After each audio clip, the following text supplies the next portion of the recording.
Hi, good morning. Oh, hi, good morning. As Christy said, I am Tonya Jones, and I had the opportunity, I'm sure, to interact with many of you. But Wow. I got 2 sales out of it. Remember that. I got 2 out of 12. Right. Make And I sure got- everyone has their mics muted. We're getting some feedback there. But that was better than almost any other thing, because I used to do the ENV stuff. I think Dave is the one. Dave, if you don't mind muting your mic.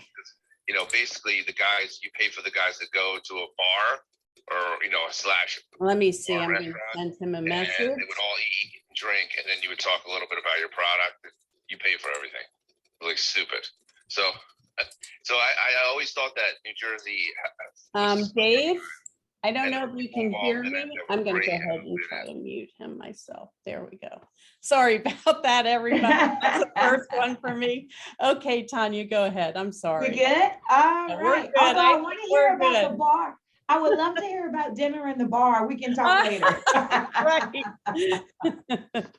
But anyway, I had the opportunity to work with or to interact with many of you in Florida, and so I guess the demand for generations at work was such a big one that you all invited me back. So I'm very honored and a little nervous, but all the same, very honored to kind of go through generations. So when I actually spoke with Charles and Christy, what we decided not to do, because many of you were attending that session, is to just rather than go through all of it, what I'm going to do is kind of just do a brief introduction, review, and then jump right into some more of the material. And so let's go ahead and jump in. So as with always, I want to talk just a little bit about what we'll spend the next hour discussing, which is the generations that are currently in the workplace. Talk about not necessarily what shaped them, but how they actually show up in the workplace today. And then look at some of the, and I'm sure you all already know these, the challenges that are presented just because we have 5 different generations in the workplace today. This is the first time in history that we've had this many folks with this different generation concept actually working together, making decisions together, and actually trying to do things together.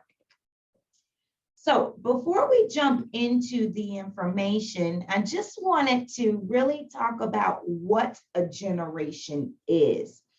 Oftentimes we may say things like that's the younger generation or that's the older generation, that sort of thing. But let's kind of talk briefly about what that textbook definition of generation is. And so it is a group of people who are born around the same time, who share the same historical experiences, beliefs, and or attitudes. And so really what that is they're primarily influenced by technology, communication, and media. And for many generations today, we can even call that social media. And so it's really, these folks have the same, because they were born around the same time, they generally have the same experiences and have the same outlook.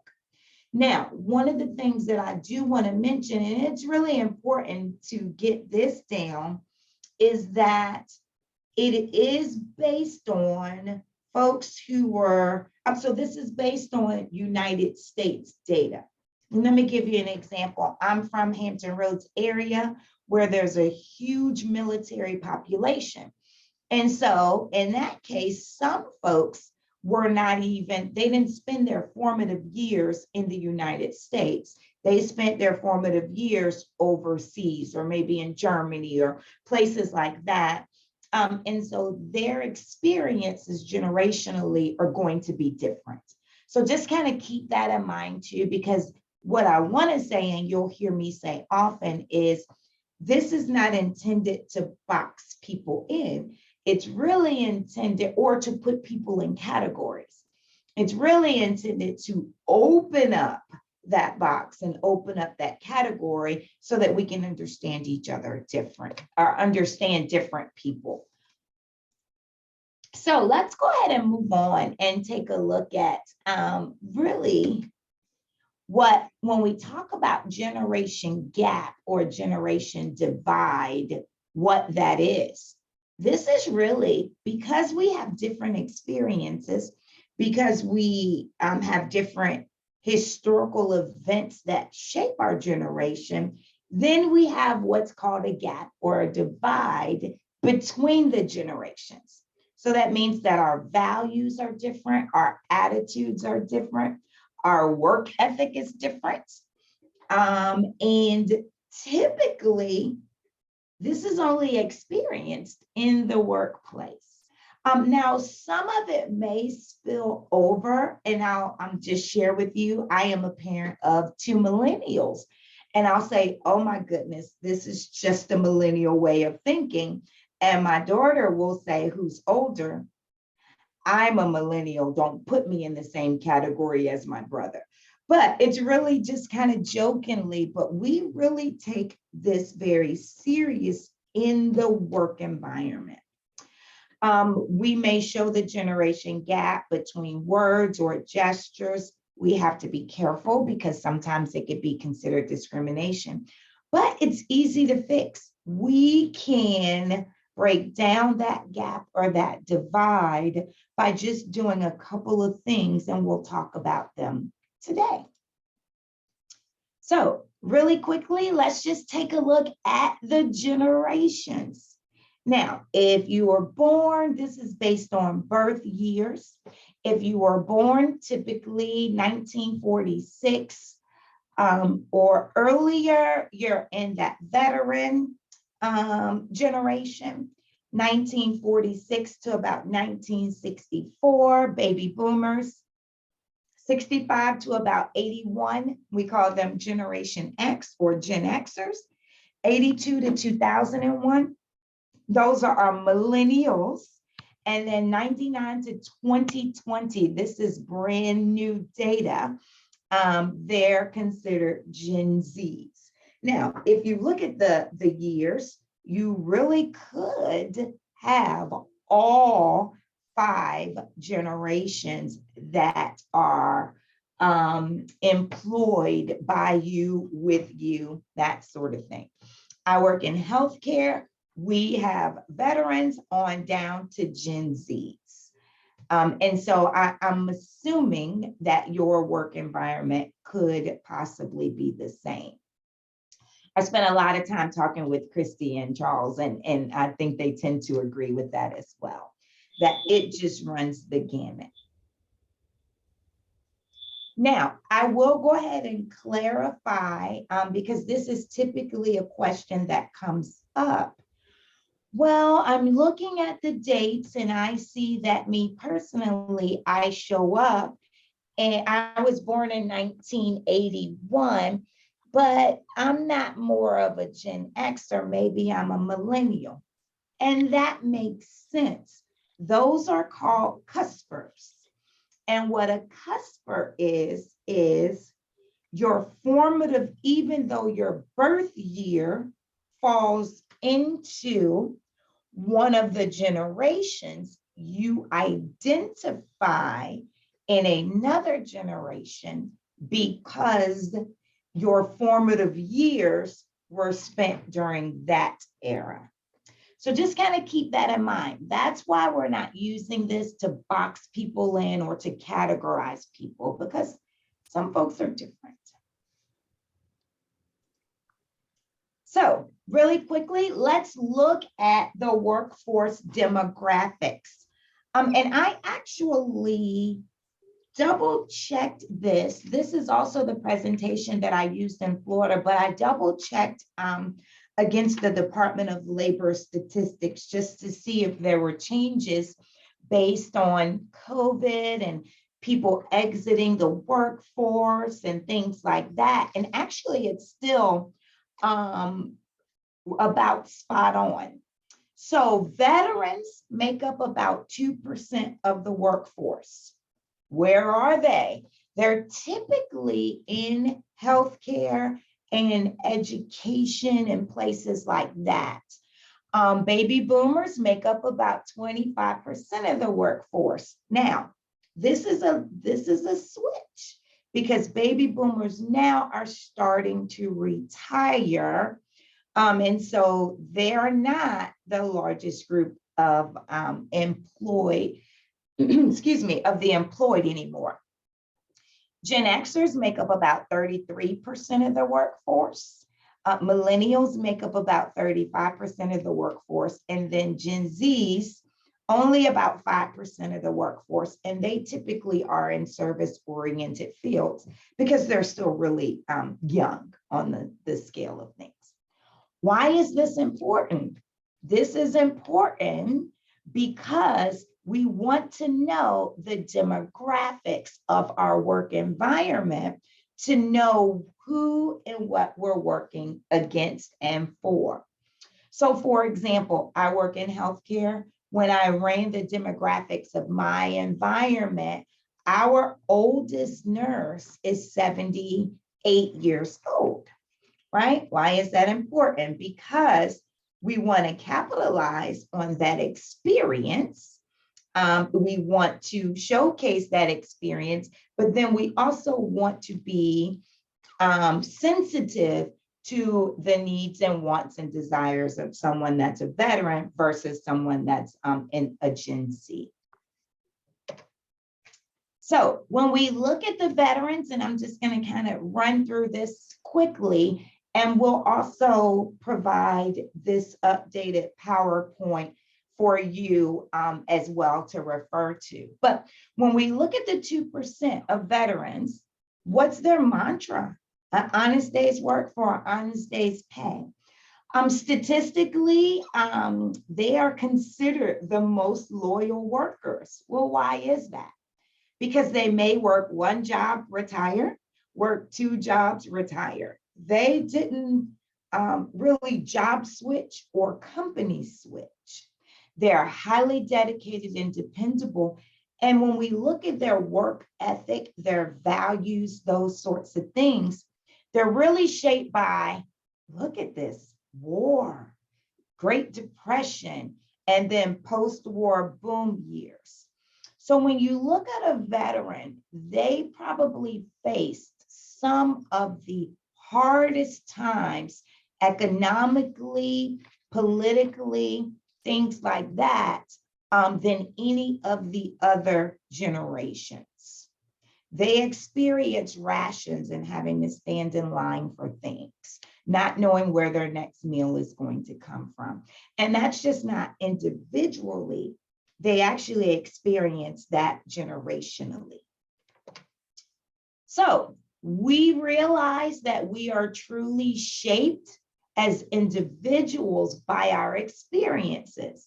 And so based on their experiences, what are some challenges now that come out of that? So they're experiencing the most change ever. Think about it. Veterans were working in, this says command and control, but typically they're working in factories or on farms or steel mills or coal mines, places and things like that, to now computers and automation, and you can do more with less and those sorts of things. Very, very different. I even look at the role of a nurse, and you all can do the same thing.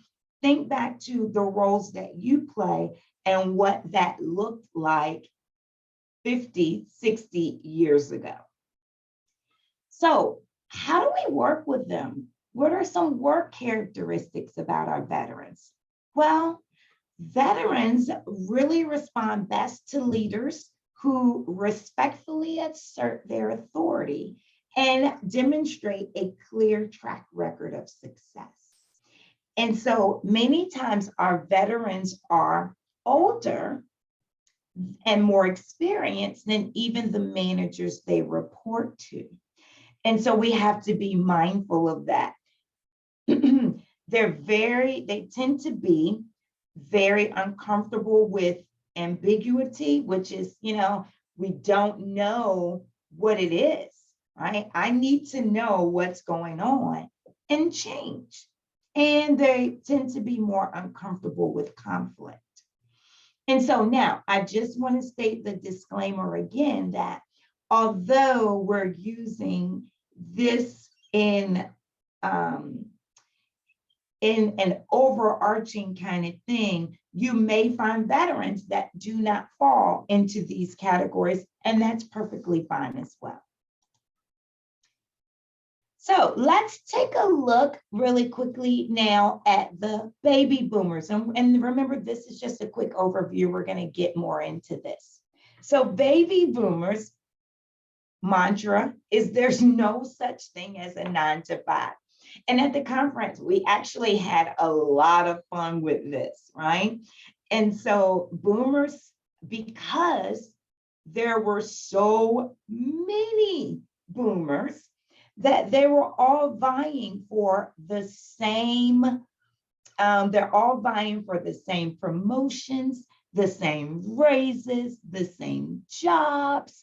And so they really had to work hard in order to show up different. And so what did they do? They put on a suit, a tie, they carried a briefcase. They said, you know what? There's no such thing as a 9 to 5. I am going to be the first person in the office and the last person to leave because I need to show hard work and dedication. This generation was the first generation, and I must add, the only generation that has made work a higher priority over personal life. So work-life balance, that term didn't come along until Generation X. Now, as boomers are aging in the workplace, they may not be as strict and adhere to this as much, but you spend enough time with the boomer, it's going to come out. So generally, boomers distrust authority in large systems. Why? Because they saw their parents who were veterans put everything they had into this and they saw it fail.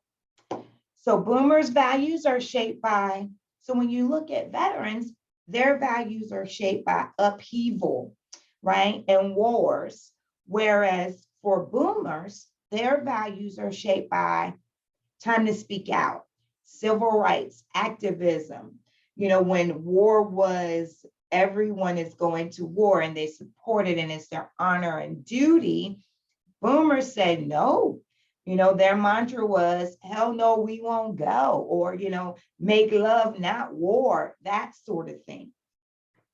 Boomers are more optimistic and open to change. And their term is keeping up with the Joneses and this concept of striving for the American dream, right? And so with these values, what do you then notice about boomers? Their work ethic, right, is going to be dedicated, loyal, hard work. They're going to put in the hours, they're going to put in the time. But then we all know that something suffers typically as a result of that. So what's their approach to work? They want to move up the ladder. Workaholics, as we talked about. They like to be in control. They want to have communication in person. Work-life balance, what's that? They live to work. And they also typically don't change jobs because it's going to set them back. if they do change jobs or change organizations or companies, it's because they're on an upward trajectory, versus making a lateral move. That's really important because we need to even still make sure that we're paving the way for boomers to move up. So what are the challenges with boomers? They too also are uncomfortable with conflict. They become resentful, and I'm using that word loosely, but they become resentful of today's younger workers. They may put process ahead of results. They could be sensitive to criticism, and they could be judgmental of those who see things different. So where does the resentment come from? The resentment comes from boomers have put in all of this work. They've worked tirelessly. They've paved the way for generations to come, but yet the younger generation comes in and they're like, I instantly want to be a manager. I instantly want to make six figures. And the boomers are saying, I had to work for that. You need to work for that too. And so that's sort of where that resentment comes from. All right, let's move on to Gen Xers. So I happen to be a Generation X, a Gen Xer, and I fully subscribe to the things that are listed here. Mantra for a Gen X is work. Really, my family comes first. Where does that come from? It comes from seeing my parents work themselves to the bone and not being there for basketball games or award nights or things like that. Now, I will tell you, Gen Xers, the first generation too, that wasn't really raised by their parents. They were typically raised by the TV. The phrase work-life balance was created by Gen Xers. Gen Xers naturally question authority figures. So that whole because I'm the boss or because I said so or because it is what it is, Gen Xers don't subscribe to that. Now, that could also really frustrate a boomer or a veteran, right? Who were taught not to question authority. Gen Xers possess strong technical skills. And the reason why is because we were taught, right? So we sat in classes. We remember going into the workplace and a typewriter was replaced with a computer. And we would take computer classes to learn how to do everything. Gen Xers, they're the most independent generations. So what does that mean? They typically don't function well on group projects or teams that have to really work together. What we say is, give me my piece, let me go off and do it. Now, I need you to understand why as well, because remember, this generation spent a lot of time alone. They will, though, exceed your expectations and typically deliver those results. But they don't want to be confined into the true 9 to 5. They are, so general characteristics for Gen Xers, they experience huge levels of family upheaval, divorce, they are latchkey kids, that sort of thing. Government and politics have little relevance to Gen Xers because this is when we're starting to see political figures and the government for who and what they are. They're very self-reliant, skeptical, and their approach to authority is casual because they were raised typically by the TV. All right, so Another thing with Gen Xers, and I apologize, it's so much about Gen Xers because it's kind of my personal story, but Gen Xers also want structure and direction all the time, though, keeping it skeptical. What do you really mean by that? What is your intent? What do you want? Gen Xers also coined the phrase, they put their pants on the same way I do, one leg at a time, right? Because they really feel like everyone should be on the same playing field. They consistently ask why. Again, we talked about work-life balance, and Gen Xers will change jobs to get ahead, right? And that's because boomers are still holding those leadership positions. And so we just get tired of waiting for boomer to retire or boomer to move up to open the space, so they leave. Now, the WIIFM, that's not a radio station or a TV station. Does anyone know, and I can't really see the chat, but does anyone know what that stands for? If you want to throw it in the chat, feel free to. Christy, did anyone drop it in there? And you're muted. Nothing in there yet. Nothing in there. All right, I'll tell you. Gen Xers subscribe to what's in it for me. Meredith got it. So Gen Xers traditionally do not do anything unless they know what's in it for them. So why, you might ask, are we that way? Because remember, our boomer parents weren't there. And so they say, if you do all your chores, I'll give you an allowance. When you look at the boomers, they were expected to do those things. It's almost like we were bribed to do those things. And so because we were raised that way, we don't just enter the workplace and then that goes away. It goes in the workplace too. What are you going to give me? Free lunch? Okay, I'll do it. Why do you think, and we had fun with this at the conference, why do you think buy one, get one free is so like major BOGO? Because what? I can buy kitty litter and get a bag free. I don't even have a cat, but sure, I'll do it.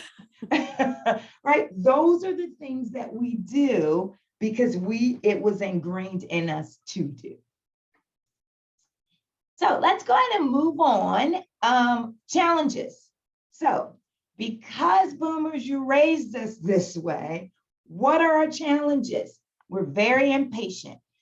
We tend to lack the necessary personal skills, not with each other, but with the generations before us and after us. Our motto is lighten up, work should be fun. And what does it matter what I wear to work or what my hours are, as long as the work gets done, right? We hate to be micromanaged. Remember what I said, just give me my job, let me go do it, and I will give you an excellent product in return.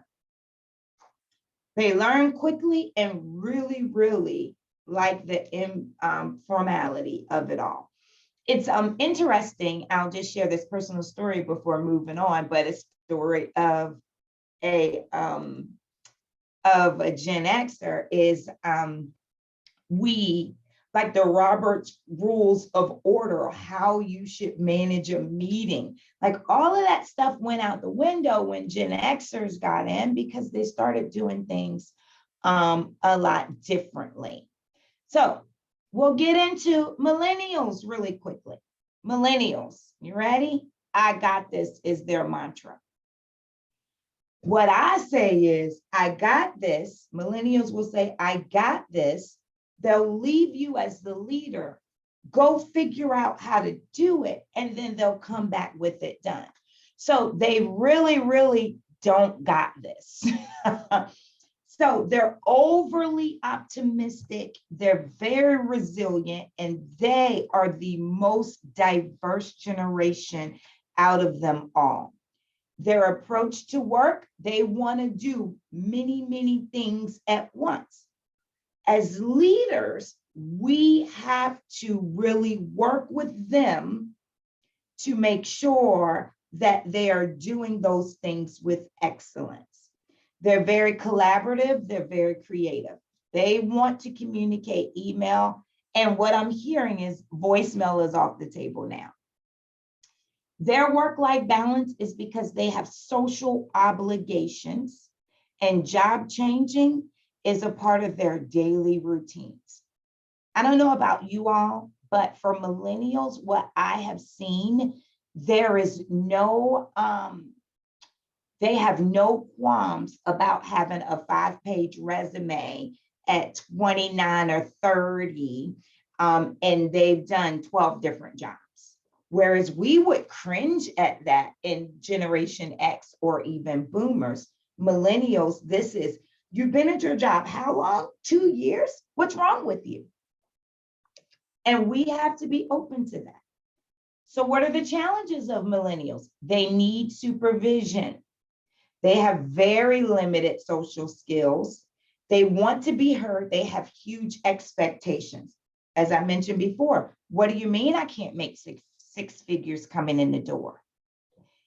They are not technologically savvy. They're technologically dependent. And we would say they have a sense of entitlement, and boomers definitely would say that. But for them, it is, why do I have to pay dues to get where I want to go? Can't I just get there because of who I am? And they typically don't understand that. The last generation, and I'll jump into this, is Gen Z. We know the least about this generation because they're typically very young. They are very young, and they don't show up in droves the way the other generations do. They're also very diverse, but they're not, excuse me, they grew up like that. So it's not different for them. They value independence. These folks are very innovative and creative. They're socially conscious, and they are in charge of their destiny. They're self-directed, self-motivated, driven, and resourceful. Their mantra is, what's your Wi-Fi password? Love it. Their approach to work is, these folks out of all of the generations right now need the most feedback because their experience is the least. They're the most open-minded. They accept everyone and everything. They have high expectations from leaders as well as their peers. They're also informal. Again, they're tech competent. They grew up. I mean, it is amazing. As a Gen Xer, I thought I knew everything I needed to know about my phone. Give it to a Gen Z, they got it. They can tell you what to do. And they also feel that they can multitask. What are some challenges? Gen Z, out of all the generations right now, are reporting the most mental health issues. Now, there was a question asked one time, is it really that they have the most mental health issues? I don't believe so. I believe that for this generation, mental health issues now, there's no stigma attached to it as before. And so they talk about it more, they report it more. They're probably the most stressed generation. They, again, prefer remote work. They're very demanding. They're not loyal. That word doesn't even appear into their vocabulary. And they are addicted to technology. So why is this important? This is important on so many levels. Employee retention, number one. Employee retention. We really need to understand more about our workforce and how they show up so that we can do what we can to retain them at all costs. I'll give you an example. So one of the things that really works really works for boomer veterans and some Gen Xers are, and your older millennials. Benefits package. Well, we have a top-notch benefits package. That is why you want to come work for us. Look at this. We pay this amount in healthcare and this amount. That's all well and good. That is not going to appeal to a Gen Z or a younger millennial. Why? Because they are on their parents' insurance now until they're 26, and because they're relatively healthy.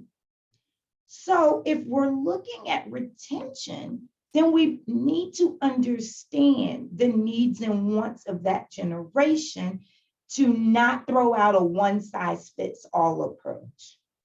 Generational differences, that there is evidence that these differences create issues in the workplace.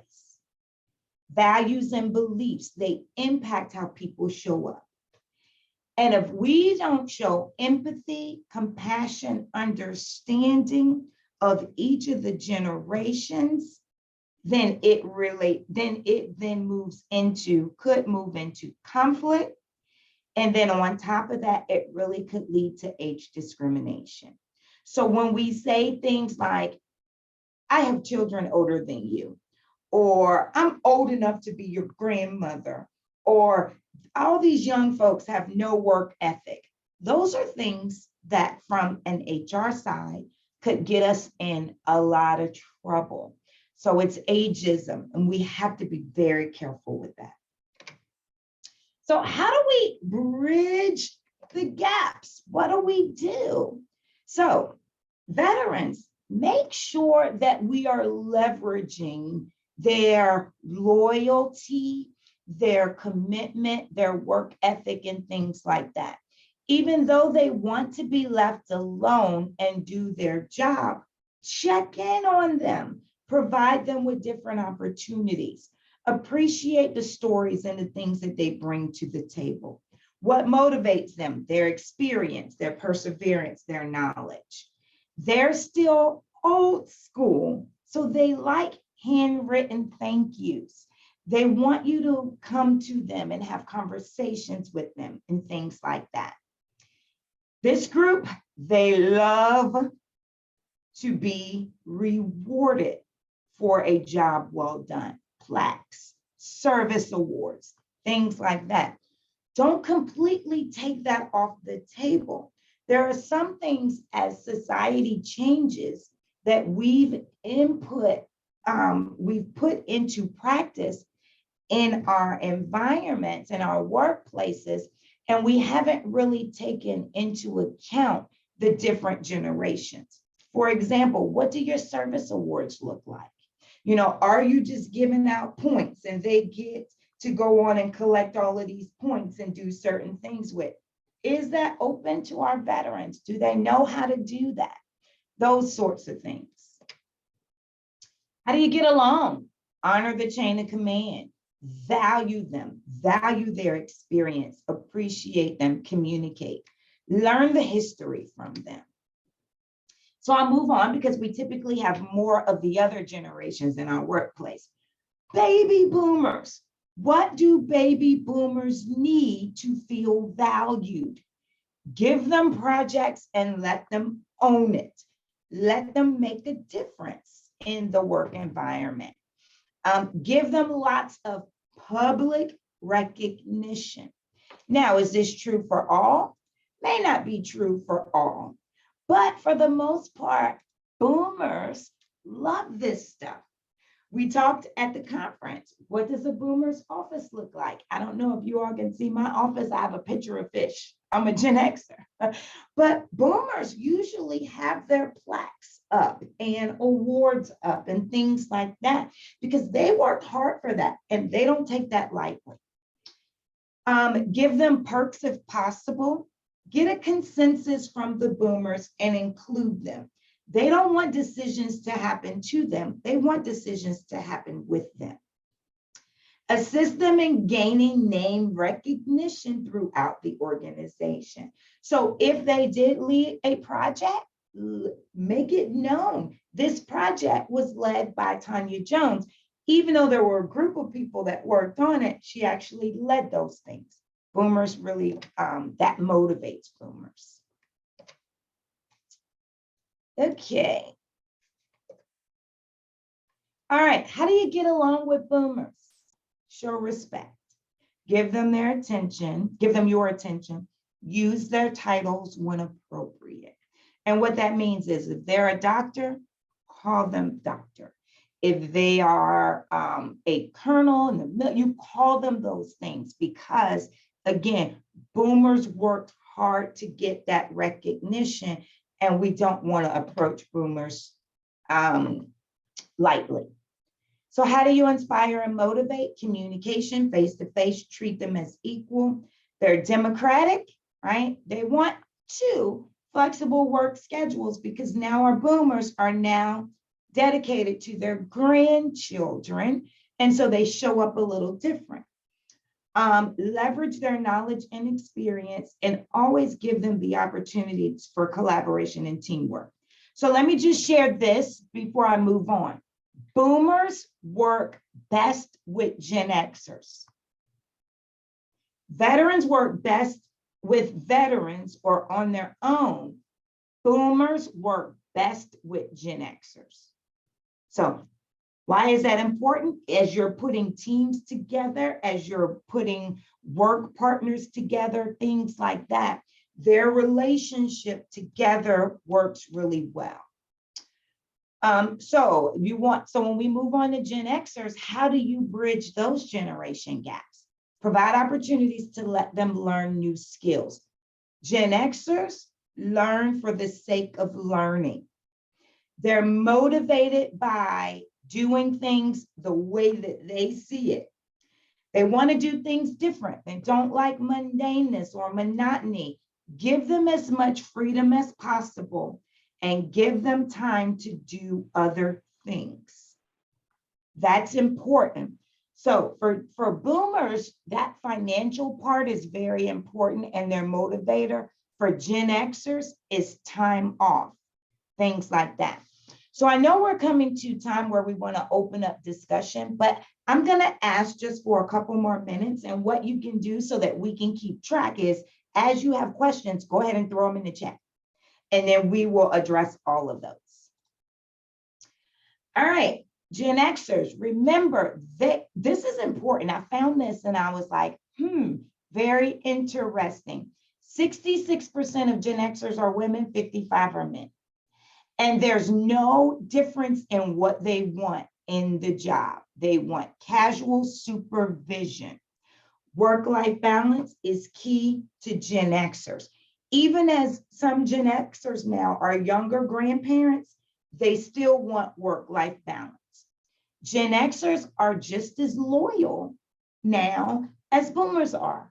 You're starting to see Gen Xers putting that time in with that same company because they're waiting for the boomers to retire so that they can move in those positions as well. How do you motivate them? Less formal, casual communication. Allow Gen Xers to figure it out. Now Gen Xers are also really, when they come to work, they want to talk about things outside of work. They want you to get to know them for who they are. Really quickly, there is this story that's in the news now of the first female baseball team manager. And her whole premise, I said, she must be a Gen Xer. Her whole premise is, I want to treat these guys as people. I want to know their girlfriends. I want to know their wives. I want to know their kids. That's a Gen Xer. It's, I want to be treated as a whole person, not just a widget or someone that comes to work and does what they need to do. That's important. So you do kind of need to know if they have cats or dogs or what they do. Bridging the gaps. How do you get along with Gen Xers? Get to the point. Remember, they're skeptical. So if you're talking around stuff, it tends to throw that trust level off. Email, because they want that documentation. Gen Xers will have an entire conversation with you and then send you an email to say, I'm just following up and confirming what we talked about verbally.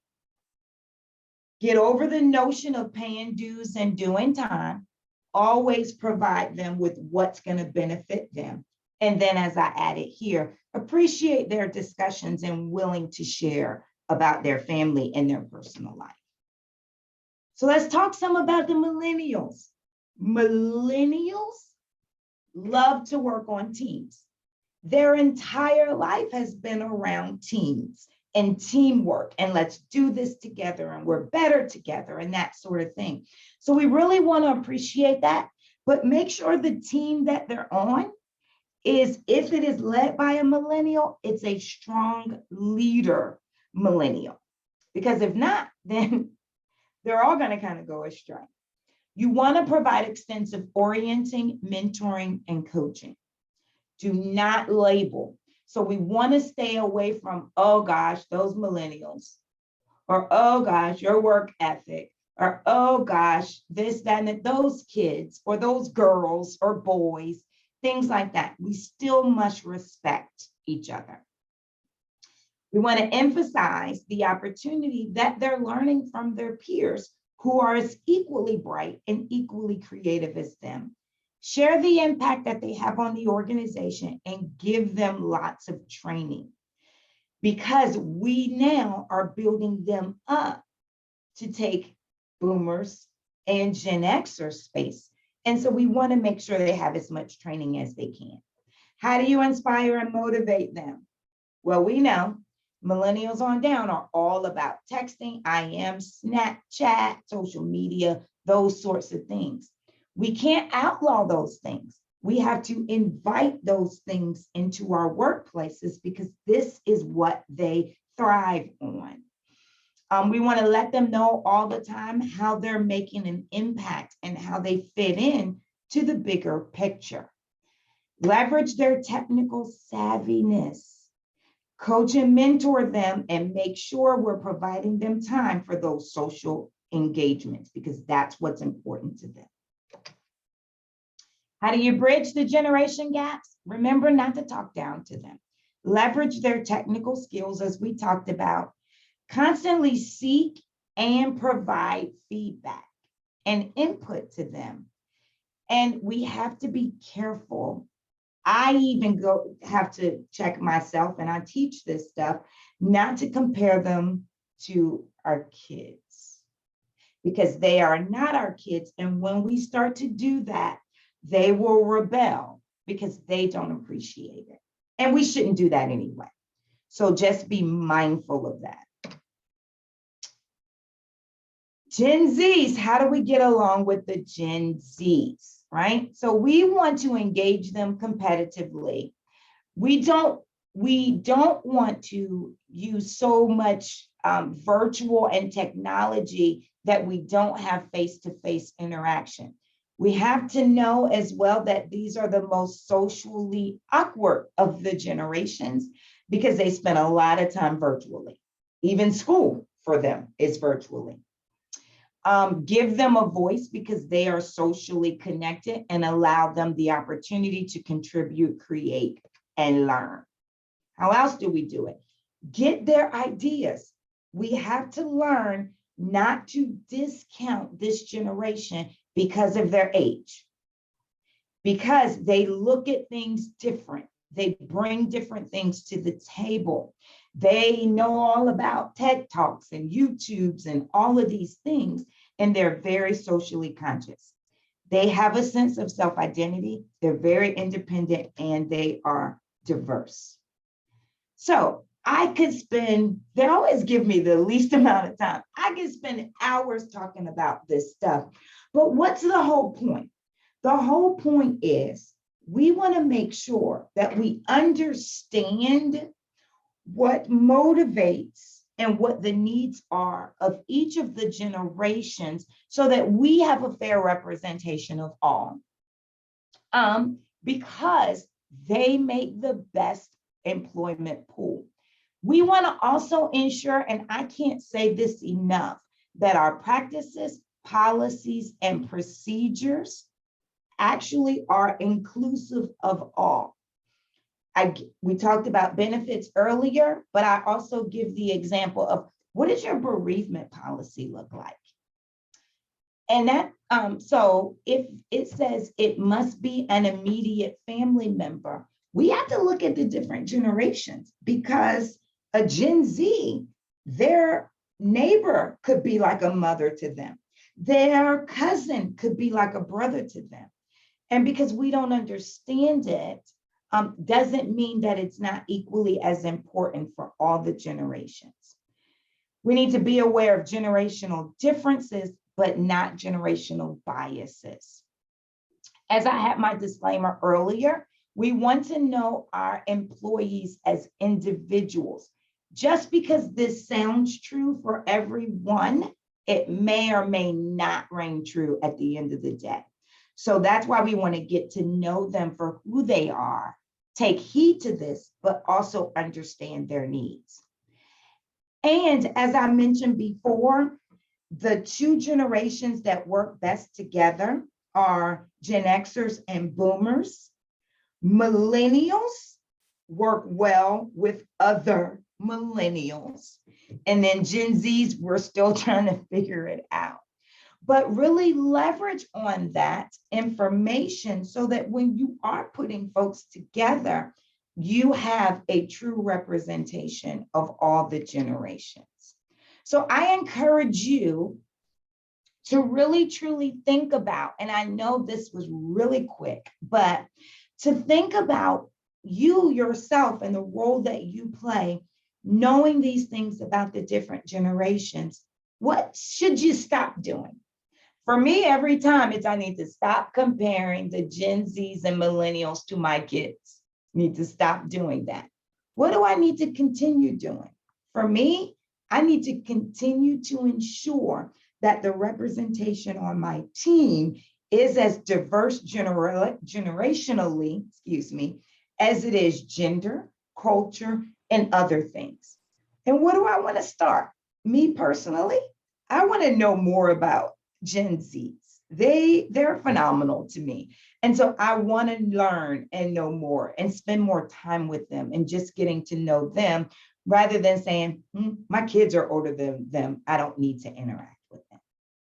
So I encourage you all to really utilize the things that we've talked about today in your everyday environments. And so what I will do now is go ahead and stop here and see what questions or comments or thoughts or anything you all may have. You all can undo your mics if you want, or unmute your mics if you want to ask Tonya any questions, and we can open the floor now to everyone.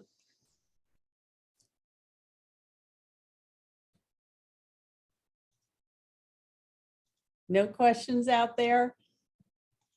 At all? Wow. So that either means that they didn't get anything I said, or I just did that great of a job.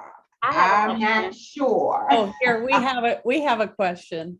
Hi. All right. Hello. First of all, phenomenal presentation. And I'm also a Generation Xer myself, and I serve in a human resources director role.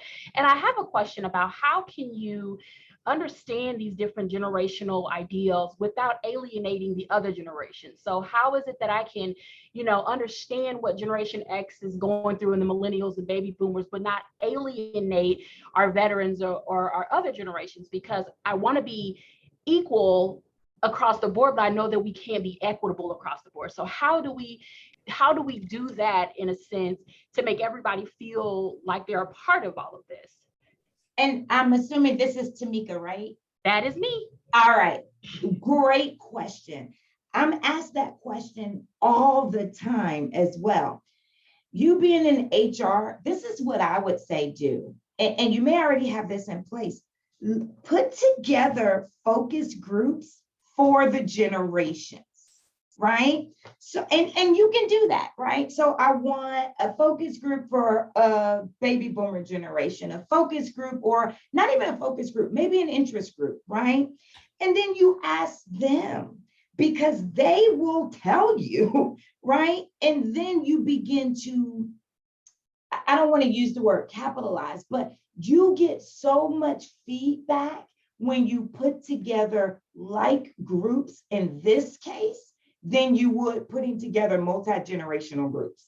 I've seen it. Multi-generational groups will just sit there and say, oh no, wait till you've worked here 50 years and you'll understand. Or, we tend to get into labeling things like that. But if you put a group of Gen Xers together, we won't have a problem saying what we agree with, what we disagree with, what we need in the workplace.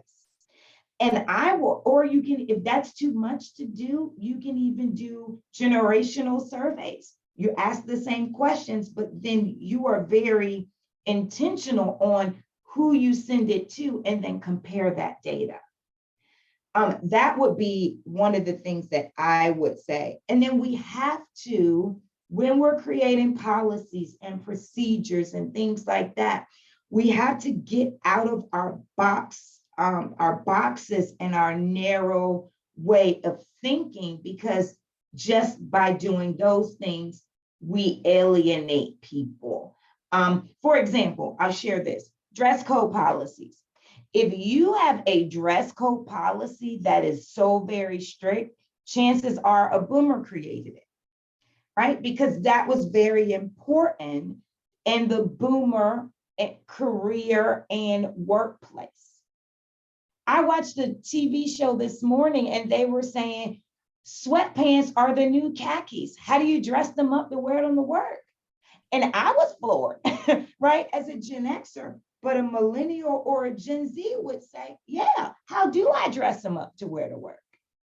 So it's really about just appreciating that the way we did things before may not apply to every generation across the board. So I hope I answered your question. It was a long answer, but I hope I gave you some good tips you can take away. You did. Thank you. Thank you. Any other questions or comments? Well, I have one. This is Anita Ellis, and Great. kind of part two on what she just asked and what you just answered. So I'm an Xer too, so kind of in that middle, and I am in a talent and cultural role. So I am understanding the different generations needing different things and trying to understand what everyone needs. But when you're actually looking to do new policies, knowing that each generation needs something different, you can't really have multiple policies per generation. That's Correct.